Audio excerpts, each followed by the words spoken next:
So what is forex reserve? Forex reserve है क्या है? डॉलर रुपयों का बहुत खेल आपने अभी सुना होगा, रुपया कमजोर हो रहा है, डॉलर स्ट्रांग हो रहा है, तो यहां पर एक टर्म आती है कि forex reserve, foreign exchange reserve. ये वो विदेशी मुद्राएं है, ये वो विदेशी संपत्ति है जो किसी भी देश का केंद्रीय बैंक अपने पास रखता है। अपने भारत का केंद्रीय बैंक, सेंट्रल बैंक कौन है? That is RBI, reserve bank of India, called bankers of bank. अब आपको समझ में आएगा कि आरबीआई को बैंकर्स ऑफ बैंक क्यों बोला जाता है, इसके पीछे यहां पर रीजन क्या है। देखिए, सबसे पहले मैं आपको एक चीज डिस्कस कर लेता हूं। तो हमारा आरबीआई है, रिजर्व बैंक ऑफ इंडिया, क्या करता है कि जो फॉरेन करेंसी है वो अपने पास रखता है। मान लो मैं बात करता हूं डॉलर की, गोल्ड की, यूरो की, वॉटेवर जितनी भी फॉरेन करेंसी होता है, ये स्टॉक अपने पास रखता है। वो कौन रखता है? RBI, reserve bank of India. तो इस करेंसी का स्टॉक रखने की नीड क्यों पड़ी?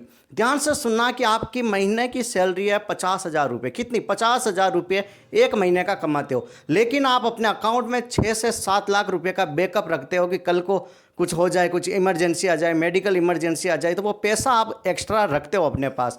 गेहूं देखा होगा घरों में, कम से कम 1-1.5 साल निकल जाए, उससे 3-4 बोरी लाकर रख देते हो ताकि आराम से हम टेंशन फ्री रह जाए कि कहीं भी कोई अकाल की कंडीशन आ जाए। सेम वैसे ही आरबीआई क्या करता है कि कहीं इकोनॉमिक क्राइसिस नहीं आ जाए, कभी आर्थिक संकट नहीं आ जाए। जैसे एट प्रेजेंट टाइम में आप देख रहे हो कि वॉर चल रहा है इंटरनेशनल लेवल पर। आपने देखा होगा कि यूएसए, ईरान वगैरह के बीच में जो भी डिस्प्यूट वगैरह चल रही है, अमेरिका के बीच में, इजराइल के बीच में, तो यहाँ पर डेफिनेटली हर चीज़ों की प्राइस हाइक हुई है क्योंकि यहाँ पर ऑयल की सप्लाई कम हो गई है, ऑयल की प्राइजेस बढ़ गई है। जहाँ $80-85 में एक बैरल ऑयल आता था, वो 110 से 115 हो गया। अब महंगाई बढ़ गई। अगर आपके पास पैसा होगा, बैंकों के खातों में रख रखा होगा, तो आप चीज़ें खरीद पाओगे। आपके अकाउंट में पैसा ही नहीं है तो क्या खरीदोगे बाबा जी? तो सेम क्या होता है कि आरबीआई अपने स्टॉक रखता है कि ऐसी कभी कोई कंडीशन आ जाए तो मैं उस पैसे को बाहर निकाल दूं। समझ में आया? तो आरबीआई क्यों रखता है फॉरेन करेंसी को, ये आपको क्लियर हो गया। अब देखो, बैंक आरबीआई के पास क्या है? डॉलर पड़ा है, गोल्ड पड़ा है, सारी करेंसी मतलब अपने बैंक के अंदर पड़ी है।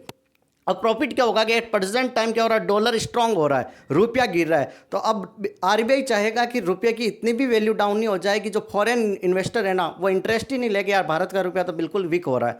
तो आरबीआई क्या करेगा? अपना डॉलर की सप्लाई बढ़ा देगा मार्केट में, ताकि क्या होगा कि रुपया थोड़ा सा वापस स्ट्रांग आ जाए, अपनी पोजीशन पर आ जाए, डॉलर की डिमांड वहां पर कम हो जाए। मतलब कम तो क्या होगी, लेकिन बैलेंस हो जाए, वो एक्स्ट्रा डॉलर मार्केट में लाएगा। तो उससे क्या होगा कि फॉरेन इन्वेस्टर वापस यहाँ पर इन्वेस्टमेंट करेंगे। फॉरेन इन्वेस्टर क्या देखते हैं कि इनके पास फॉरेन करेंसी कितनी है, फॉरेक्स रिजर्व कितना है, स्ट्रांग है या नहीं है। किसी भी देश की इकोनॉमी को उसके फॉरेक्स रिजर्व के आधार पर ही पता चलती है। तो वो इसलिए आरबीआई ये सारी चीजें रखता है। आई थिंक आपको ये कंसेप्ट समझ में आया होगा।